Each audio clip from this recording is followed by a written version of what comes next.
So welcome, Beth. I'm going to introduce our speaker today. So Beth Cichoski, am I saying that correctly? Okay. Is a clinician in private practice. She's worked in several different administrative and clinician positions within WVU medicine, including behavioral medicine, inpatient and outpatient services, and United Summit Center community-based services. She received her MSW from Columbia in 2000 and her bachelor's in communications from George Mason University in 1998. She's a licensed independent clinical social worker in West Virginia, Pennsylvania, and Virginia. She is a certified hypnotherapist and clinical trauma treatment professional. So welcome, Beth, and I am going to turn it over to you so you can start your presentation. Great, thank you. I, as always, have a jam-packed hour, so let's go ahead and get started. I'm sorry I don't have slides, but this is going to be really interactive, so it would have been better for you to really interact with me than look at the slides anyway. So today I'm going to talk to you all about how we can use hypnosis and self-hypnosis as a tool for self-care, particularly with social workers. I'm going to talk a little bit about burnout, and then I'm going to talk to you about two specific things that can help.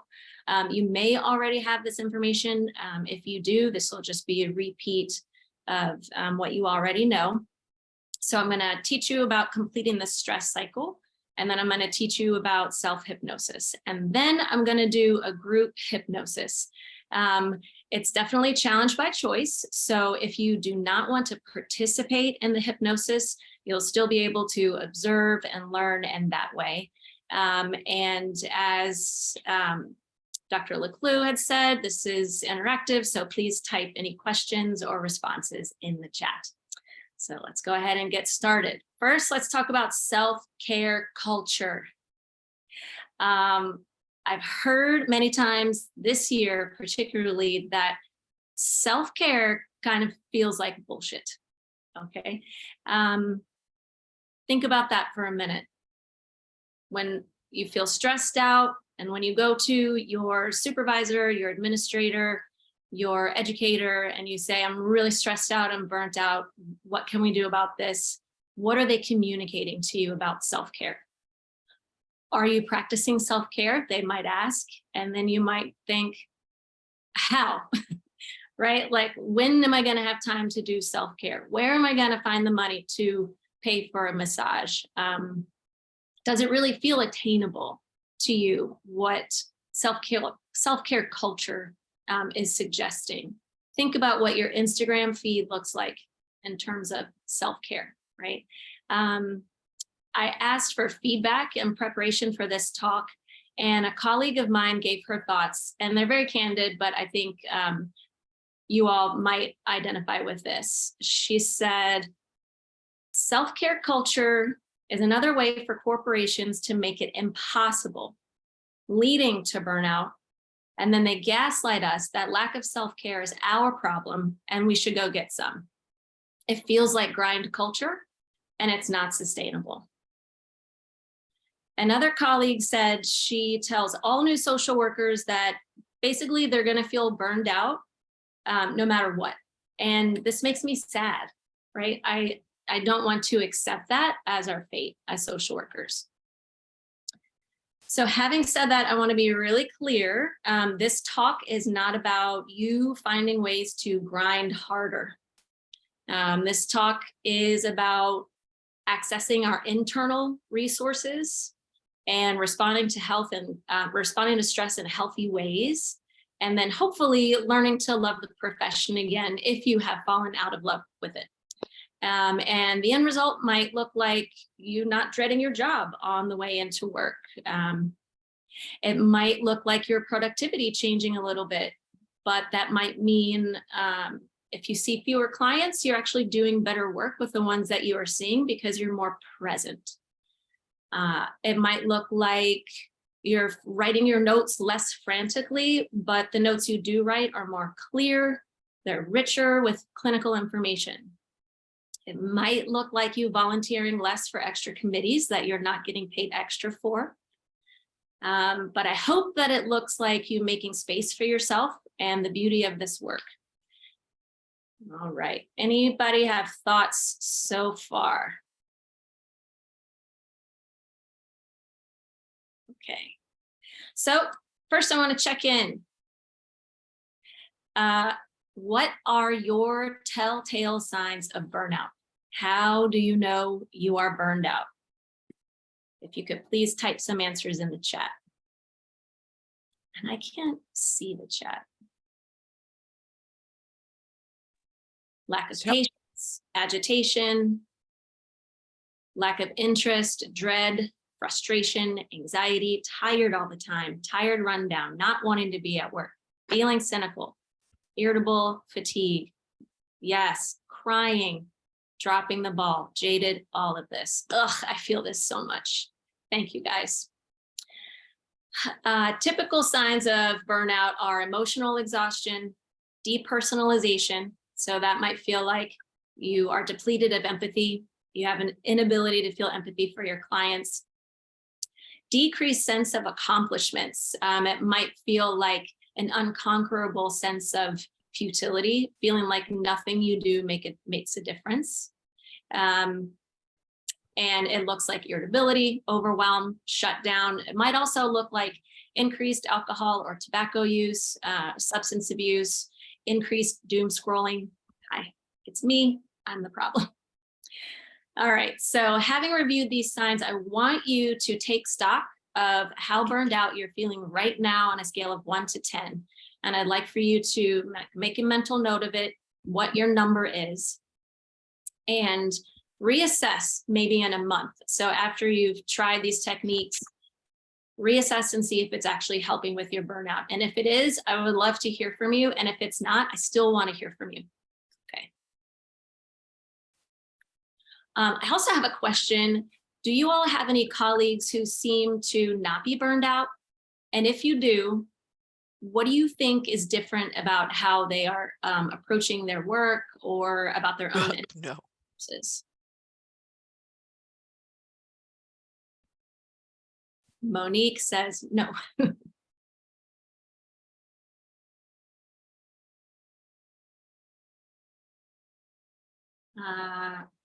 Someone said ability to apply boundaries and think of it as just a job. So, Victoria said they might have different administrators. Okay. Yeah, those things make a difference. So just think about that. All right, so first let's talk about the difference between stressors and stress, and then I'll talk to you about the stress cycle. So I am literally reading from this book, Burnout, The Secret to Unlocking the Stress Cycle. I love this book. It's by Amelia Nagoski and Emily Nagoski. They're twin sisters. It is absolutely fantastic, but I'm quoting straight from the book. Okay, just wanted to be transparent about that. Stressors are what activates stress response in your body. They can be anything you see, hear, smell, touch, taste, or imagine could do you harm. These are external stressors like work, money, family, time, cultural norms, expectations, experiences of discrimination, and so on. And there are less tangible internal stressors like self-criticism, body image, identity, memories, worries of the future. In different ways, in different degrees, all of these things may be interpreted by your body as a potential threat. And so for today's talk, we're going to be talking about internal stressors, because I can't change who your boss is. I can't change what your productivity at work is, but I can help you address those internal stressors. There's just a quick question in the chat asking for the title of the book. So maybe you can put it in the chat even for folks. Yes, I can put it in the chat. It is Burnout. Actually, I will do that. Burnout, the secret to unlocking the stress cycle. I recommend this book so much. I feel like I want to reach out to those ladies and ask for like a little bit of a kickback. Anyway, okay. So stress is the neurological shift that happens in your body when you encounter one of these threats, external or internal. It's an evolutionary adaptive response that helps us cope with things like being chased by a lion. When your brain notices that there's a lion, it activates a generic stress response and a cascade of neurological and hormonal activity that initiates physiological changes to help you survive. Fight, flight, freeze. We all know this. But you're being chased by a lion, there are really only two possible outcomes. You get eaten or you escape. So let's say you escape, you run back to your village shouting for help, or shouting, oh my gosh, I just ran away from a lion. I'm alive. I'm so excited. You hug the people in your village. You feel grateful to be alive. You take a deep, relaxing, resetting breath, and the stress cycle is complete. But we don't live in that world. Suppose the stressor isn't a lion, but it's somebody at work that you just can't stand. They say something in a meeting that is completely jerky, and you get a similar surge of adrenaline and cortisol and glycogen, but you have to sit there in the meeting and play nice. Your physiology is telling you you want to leap across the table and gouge his eyes out, but instead you have a civilized conversation with your supervisor. But addressing the cause of stress doesn't mean you have addressed the stress yourself in your body. Your body is still soaked in stress juice, waiting for a cue that you're safe to relax. And what happens with us, if we don't complete the stress cycle, we repeat it day after day after day, and we are in a chronic state of hypoarousal, which is not good for our bodies. So the best way to complete the stress cycle is with physical movement, whatever you like to do: running, jogging, dancing, swimming, jumping jacks, biking, 20 to 60 minutes a day. Physical activity tells your brain that you have successfully survived the threat, and now your body is a safe place to live. For some folks, that physical activity is not attainable due to certain things that are going on with their body. There are 6 other evidence-based strategies: deep, slow breaths to down-regulate the stress response, positive social interaction, laughter, affection, a big old cry, and creative expression. And how you can tell you've completed the stress cycle is your muscles relax, your body softens, you may have a big shuddering sigh, you may just feel depleted, you may feel relief. Sometimes it takes a little while for you to actually notice the effects if you have like a lifelong habit of storing stress in your body, but don't give up. It's really working. All right. I saw this quote on the internet and I thought I had thoughts about it, so I wanted to share it with you all. Social workers are prone to burnout because our internal resources are not matching the demand. Okay, type in the chat, what do you all think about that? Our internal resources are not matching the demand. So yes, our agencies have fewer resources. We have more clients than ever. We have fewer coworkers, right? We're in a staffing crisis.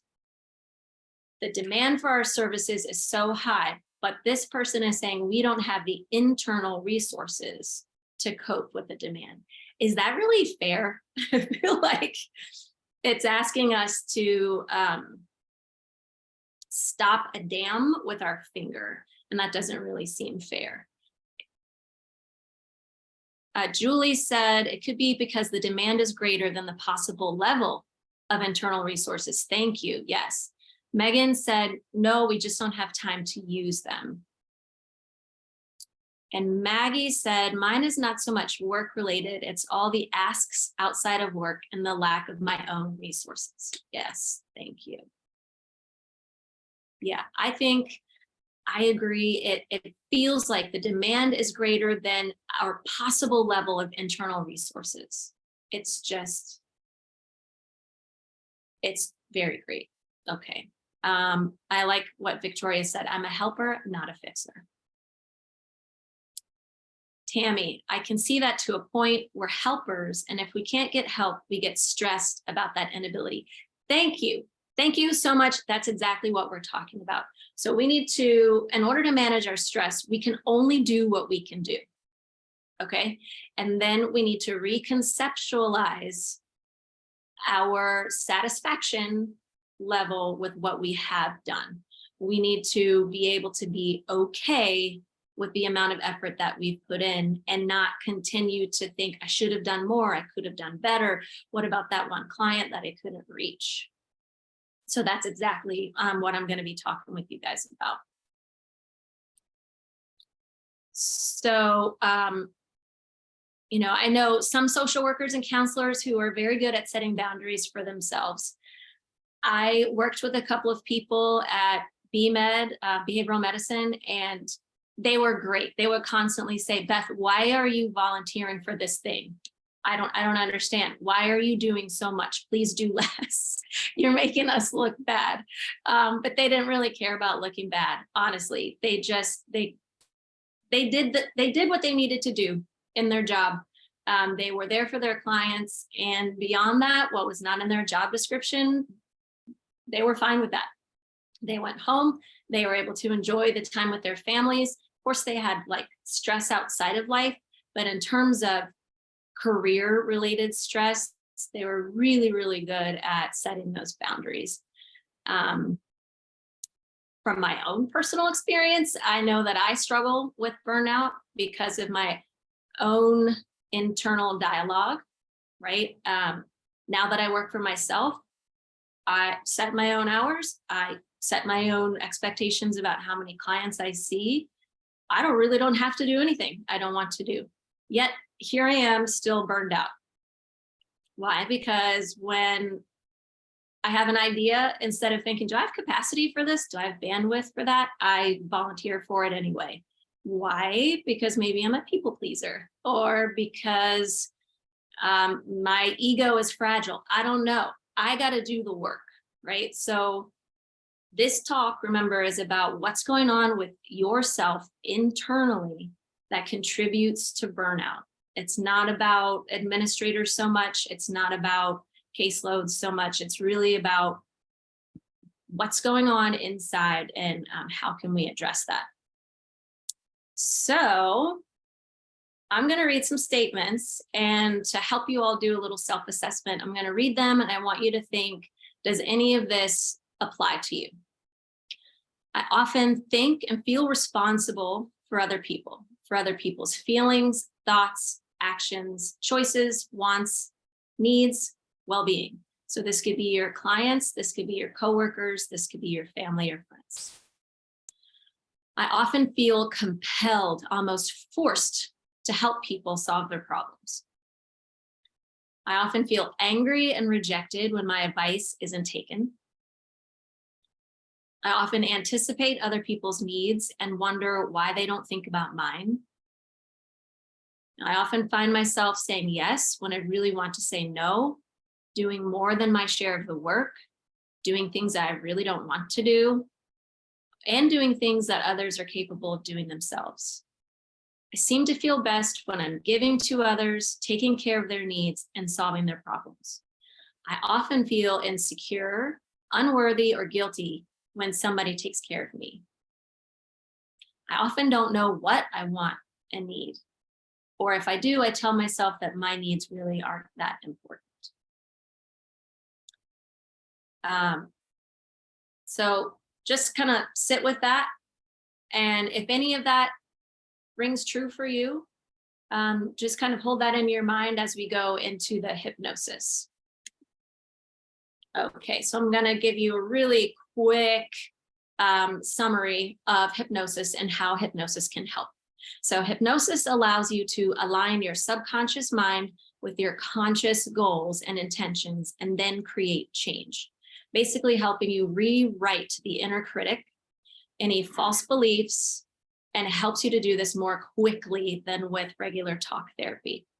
By accessing the subconscious mind and utilizing the power of suggestion, hypnosis can rewire neural pathways and create lasting changes in thoughts, emotions, and behaviors. So right now in normal waking life, right now our brain waves are in beta frequency. We're using this part of our brain, the prefrontal cortex or the wizard brain, if you guys use the lizard brain analogy, or the conscious mind.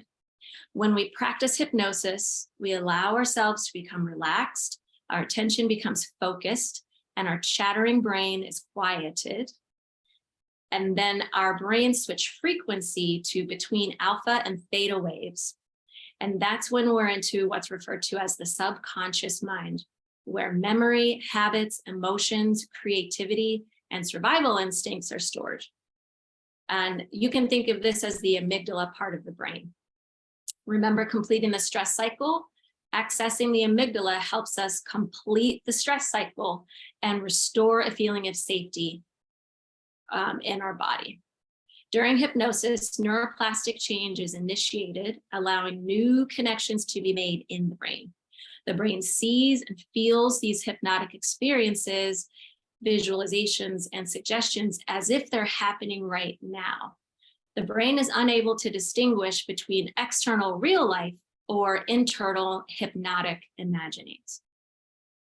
So by practicing these desired behaviors and outcomes in our imagination, not only does the brain create new synaptic connections, but these bonds are strengthened when you repeat them within hypnosis over time.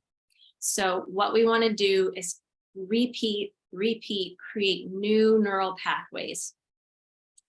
Any questions so far? I know I was talking really fast.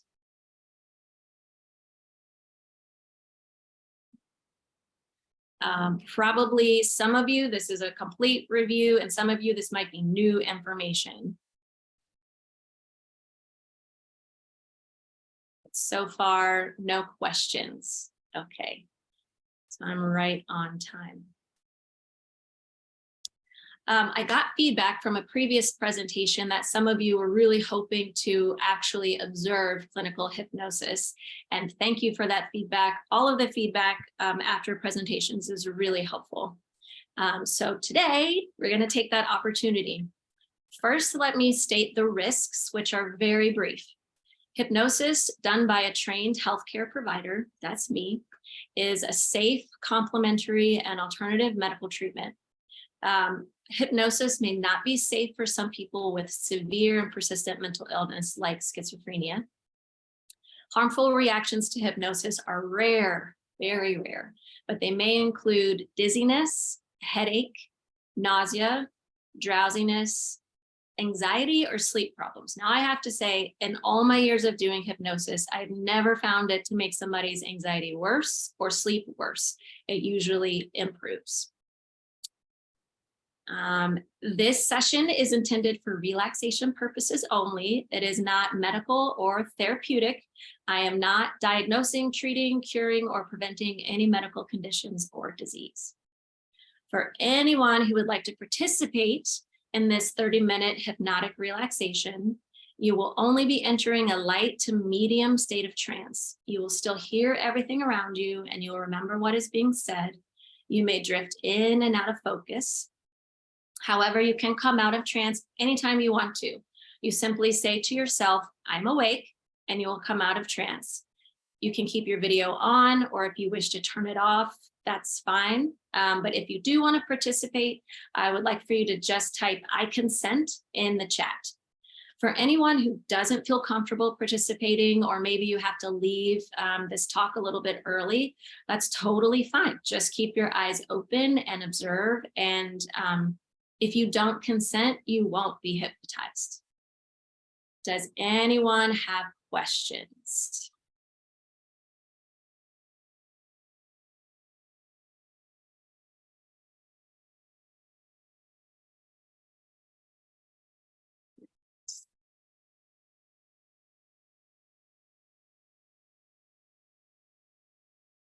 Great. So we are going to start with eye fixation. That is one of the easiest ways to start a trance.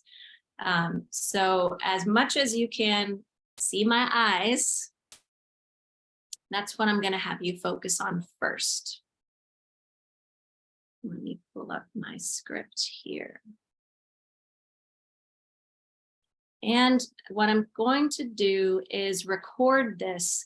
So if anyone wants to listen to it again in their own time, you can, or if anyone isn't comfortable doing it right now, but maybe wants to take it home and listen at home, you can do that. And I will just send it to you in an email. So I'm going to be recording this as well. So here we go. Begin by sitting comfortably with your feet on the ground and your hands on your lap.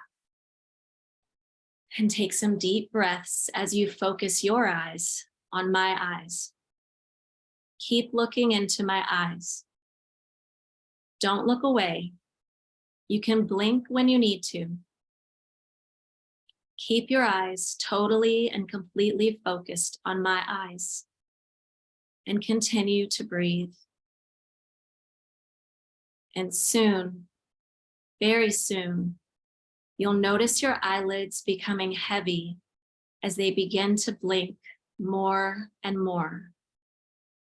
At first, they may begin to feel a little strained or a little uncomfortable, but soon they will become so heavy that you can barely keep them open. But I want you to try to keep them open. Just try and keep those heavy eyes open. Good. They are blinking more and more now. Your eyes are so heavy you can barely keep them open. They just want to close. Your eyes are becoming so heavy now. It takes so much effort to let them stay open. Perhaps you can relax those little muscles around the eyes, the outer corners. Good. Just allow them to relax. Very soon, those eyes are going to close all by themselves. And as they do, you can allow yourself to just drop right down into a lovely, warm, and comfortable feeling deep inside you. That's right. Those eyes are beginning to close now. They are feeling heavier and heavier. Good. Take a deep, comfortable breath and just let those eyes close. It's just too much effort to try and open them. So let them stay closed. Let them be comfortable, heavy, and relaxed as you continue listening to the sound of my voice. I'd like for you to place your hands gently on your stomach. And then imagine you are breathing the cleanest, freshest air you have ever known. You are breathing this in deeply, and your stomach is rising as you take in this beautiful golden air. Continue breathing very deeply as you listen to the sound of my voice, experiencing your stomach rising with each inhalation and falling every time you breathe out. In and out. In and out. Feeling even more deeply and comfortably relaxed. Notice your hands have become so heavy and so relaxed that they fall down by your side, and they continue to feel heavier as you become even more relaxed. Those hands are so heavy now that they don't want to lift. They are so heavy and comfortable and relaxed. You might try to lift them, but it is as though they are made of lead. Your hands are so very heavy, so comfortable and relaxed. Just continue to listen to my voice, not taking notice of anything else, but becoming more and more relaxed as I start to count down from 100. That's right, 99. You are feeling twice as relaxed as you were. 98, feeling more secure and safe, beginning to feel a safe of overwhelming well-being. 97, more and more relaxed. 96, drifting deeper and deeper towards a state of complete relaxation. 95, as you continue to relax, realize that you are accessing new levels of your subconscious mind. This comfortable place that is the seat of your color and creativity. You are settling down nicely now into this lovely, warm, and refreshing place. And you are so relaxed. Any sounds you hear in the environment are just the normal, everyday sounds of living. They do not disturb or distract you in any way. They only serve to take you deeper into relaxation. Feel how the relaxation is spreading through your legs up to your feet. Those feet now feel as if they are glued to the ground, and the word relax goes round and round in your mind.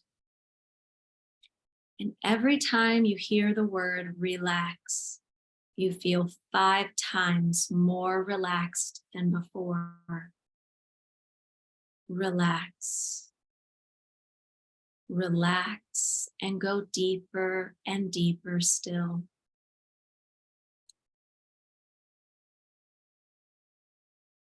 In a moment, I will ask you to visualize certain scenes. And as I describe these scenes, you may begin to see images flickering in your mind. Just allow yourself to go with the flow. I want you to imagine that you are walking along a familiar path. This path leads to your home, and you have traveled the path many times in the past. However, on this particular day, you notice there are some woods that you are certain weren't there previously. Slightly intrigued, you stroll leisurely along the path until you reach the opening that permits entrance into the woods. And you wonder why you hadn't noticed so many trees before. And suddenly you realize the reason why is because you never seem to have the time to stand and observe your surroundings. There's always so much to do and so little time to do it all in. You have a job to do, schoolwork to finish, a family to care for, money to manage, and so many demands on your time that you always seem to be at the back of the line when it comes to looking after yourself. Your mind quickly fills up with all of these thoughts, and it occurs to you that they are all negative thoughts. And the negative thoughts make your head feel like a busy road with traffic racing from every direction. And you don't seem able to make the thoughts stop. You don't know which way to turn or what to do because you can't even understand why you're feeling this way. And you continue your journey back home, feeling very stressed out. And when you enter your home, you're quiet and you don't want to communicate with the others. You're feeling tired from carrying the burden of responsibility around you all day long. And of course, when nobody is talking to anyone, it doesn't make the situation any better. It all feels so wrong, and that makes you feel bad. You recall that there was once a time when you were happy, optimistic, and so full of life. You can't understand how you ended up here in this situation. And then the realization hits you. This is not how you were destined to live.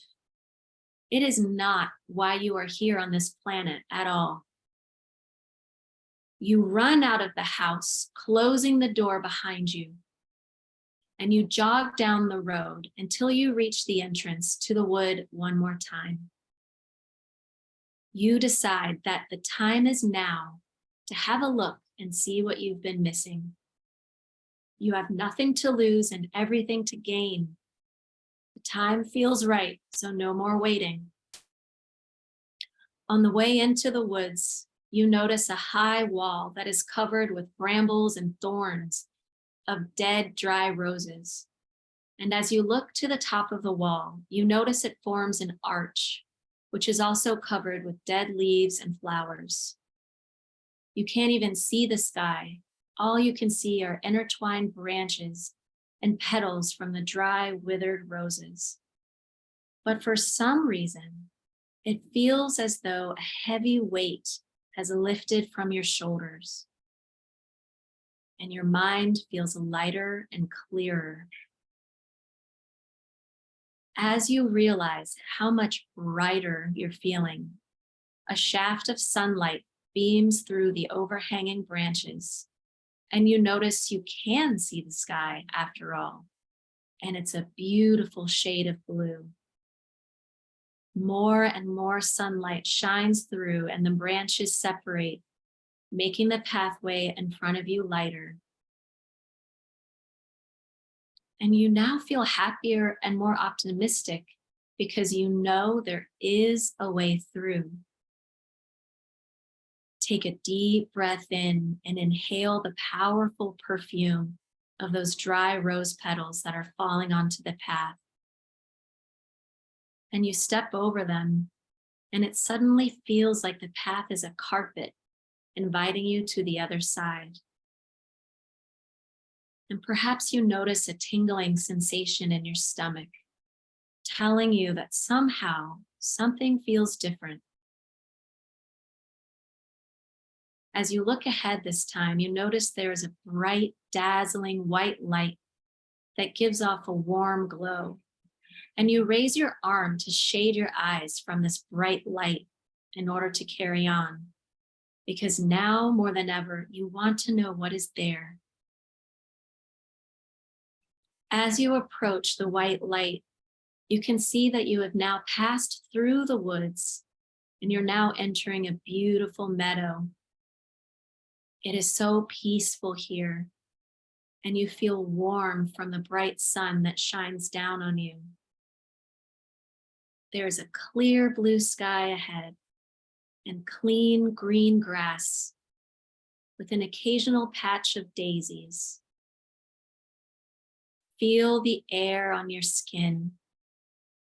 Experience the invigorating fresh air as you slowly and deeply breathe in and out.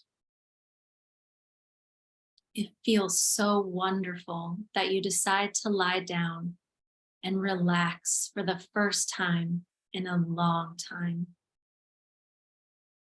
Yes, you can.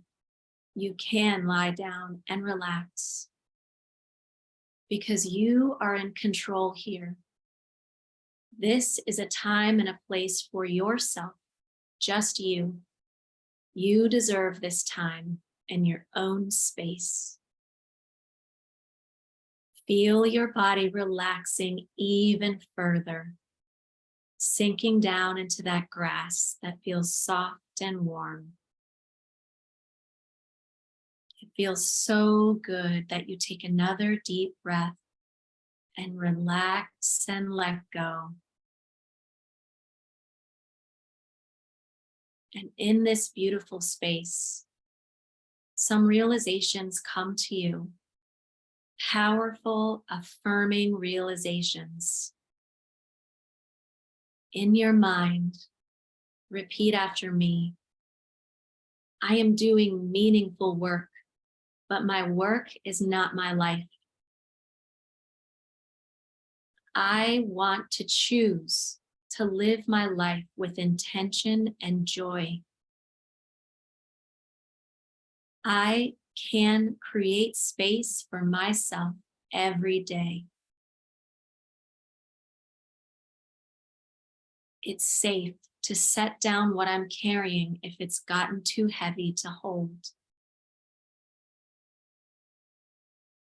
I'm lovable even when I'm not doing it all.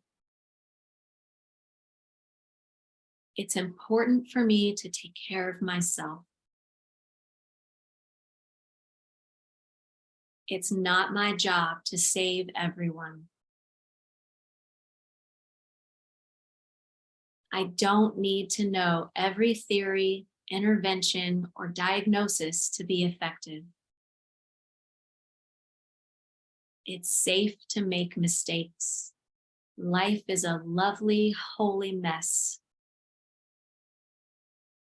My softness is a gift. My fierceness is a gift.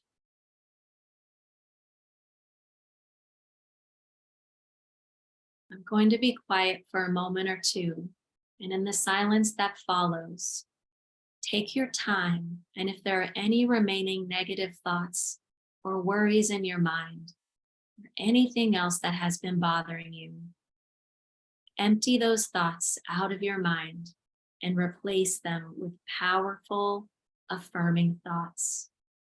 And when you hear my voice again, you will feel 10 times more deeply relaxed than before.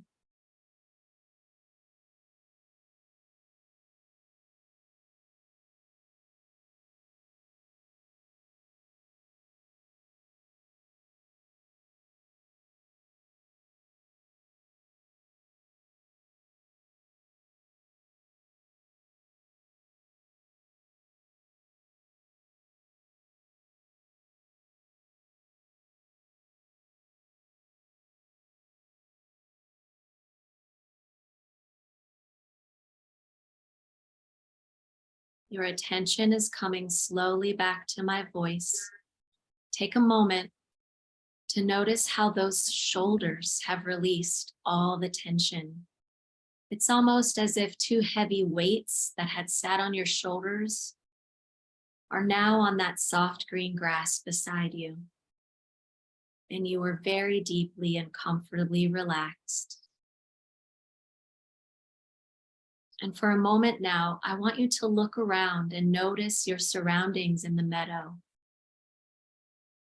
Perhaps you can see a fruit tree just over there in the distance.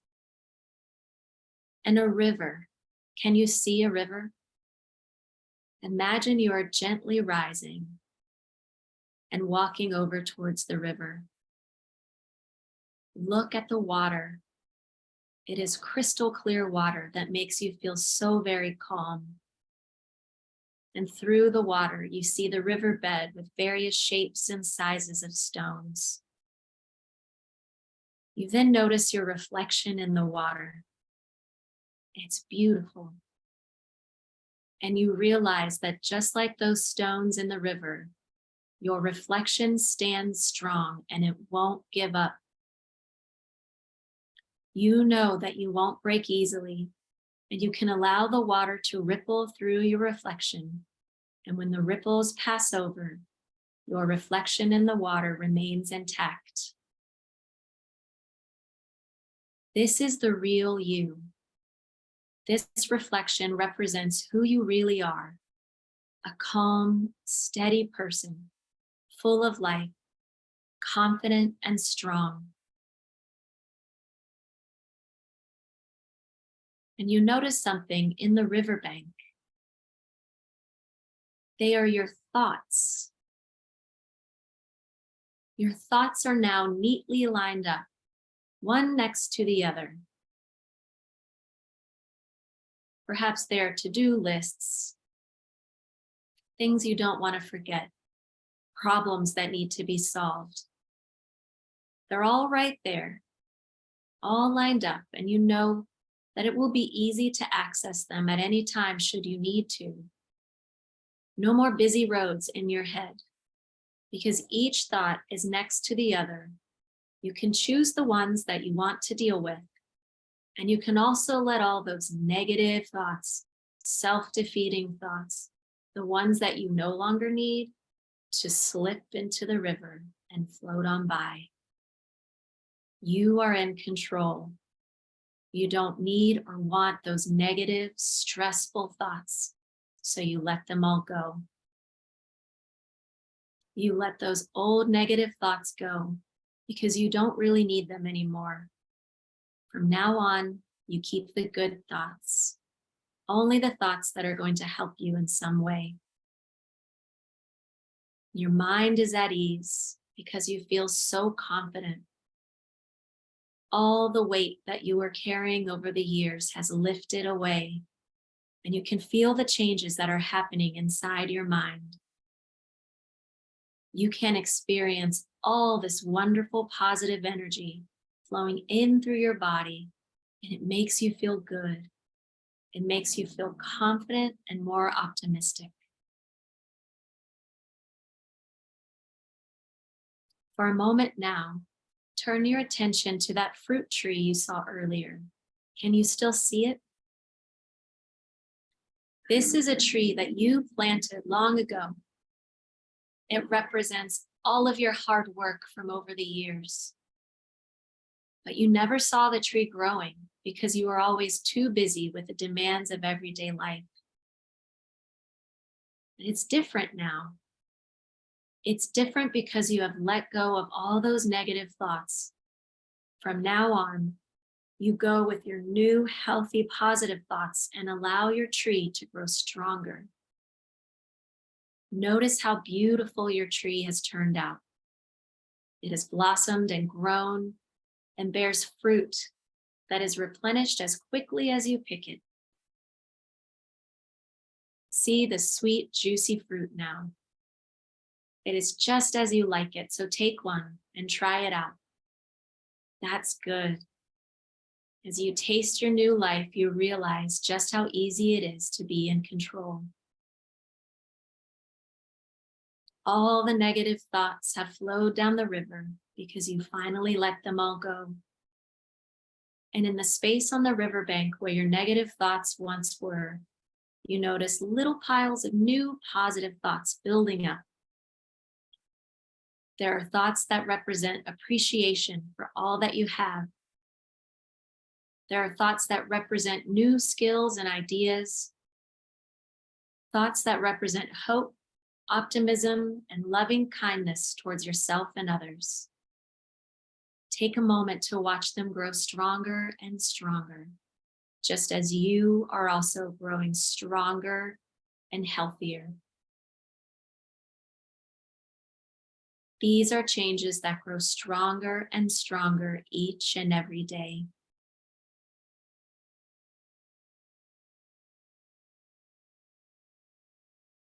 Now it is time to go home and show everyone the new you.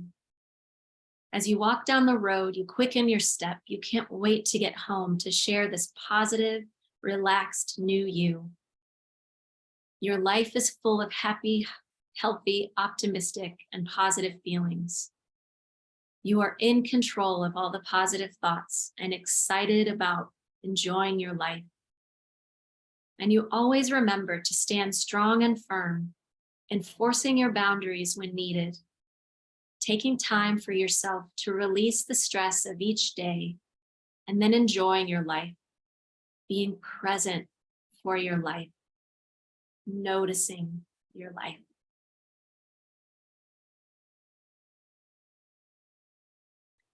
In a moment, I'm going to count you out of hypnosis. I will count the numbers from 1 to 5, and with each and every number, your body and mind begin to return to normal conscious awareness. And these suggestions that have been given to you today grow stronger and stronger. They grow stronger by the minute, stronger by the hour, stronger by the day. When you open your eyes, you will feel refreshed and full of energy and ready to take on the day. So prepare yourself to come back to the here and now as I count. 1, the energy is returning to your body now. 2, coming slowly back. 3, eyelids beginning to flutter. 4, becoming aware of your surroundings. And 5, wide awake, fully refreshed and relaxed.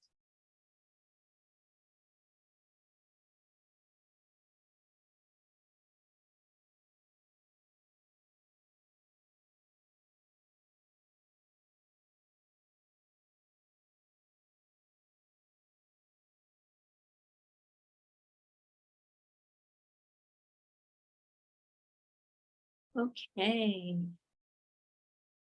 Thank you, everyone. I have a few moments left, so I'd like to open up for any questions or thoughts.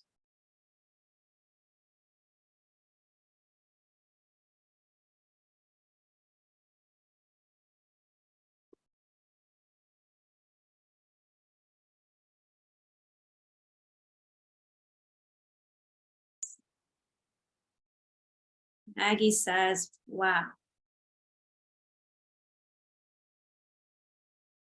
Cassandra, what drew you to this field of work?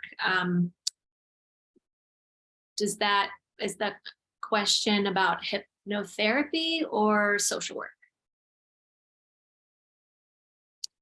Oh, hypnotherapy. I actually, my friend saw a training advertised in one of the social worker magazines that we got years ago. And she said, let's do this. We can get all our CEUs in 1 week and we can go to Chicago. And I was like, hey, that sounds like fun. So we did it, and it was actually really, really powerful for me personally. And then as I started to practice with my clients, I found that it was just years, like light years, different from like cognitive behavioral therapy, which I had really been doing. I still do CBT, but I incorporate as much hypnotherapy as possible.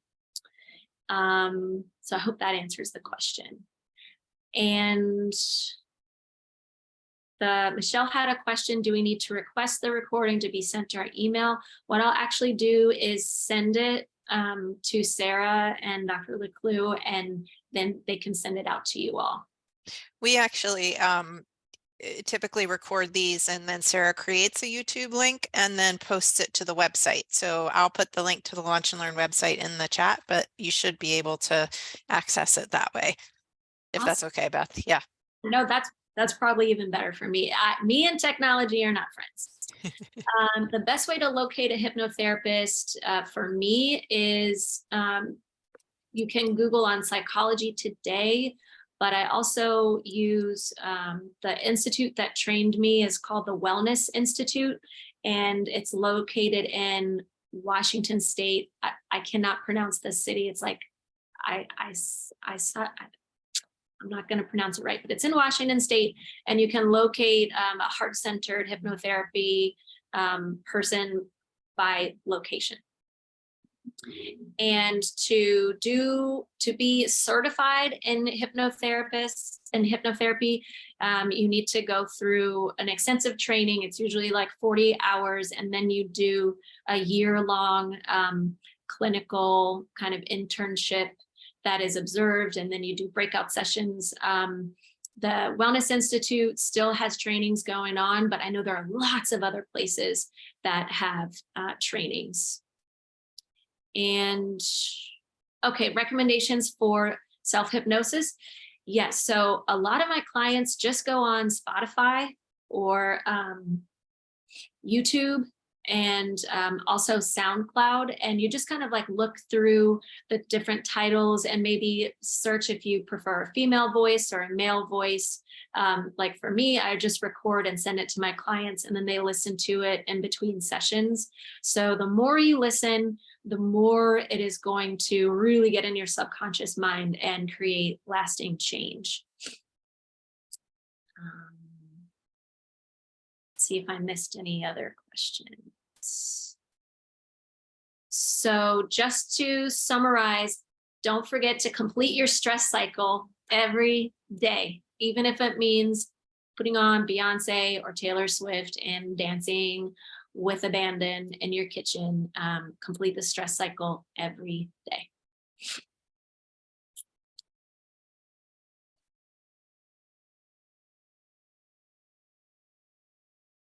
All right, thank you all. Yeah, thank you, Beth. That was great and unique. It's a unique and really cool addition to our seminar series. So thanks for providing that. Yeah. That makes me happy. Yeah. How many people were on? I don't know how is the largest number of people I've done a hypnosis with. There are 116 people logged on right now. All right. Yeah. So thanks everybody for that experience. Oh, I also want to give my email address if anyone has extra questions or feedback.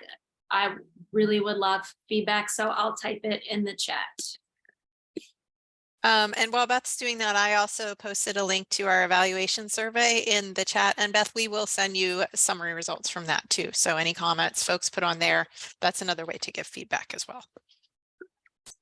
All right, thanks everybody. All right, thanks so much. And thank you everyone. This will conclude our seminar series for the fall semester, and we will be sending out the schedule for the spring in a few weeks at the latest in the beginning of January. So thanks for joining, and thank you, Beth, for presenting. This was great.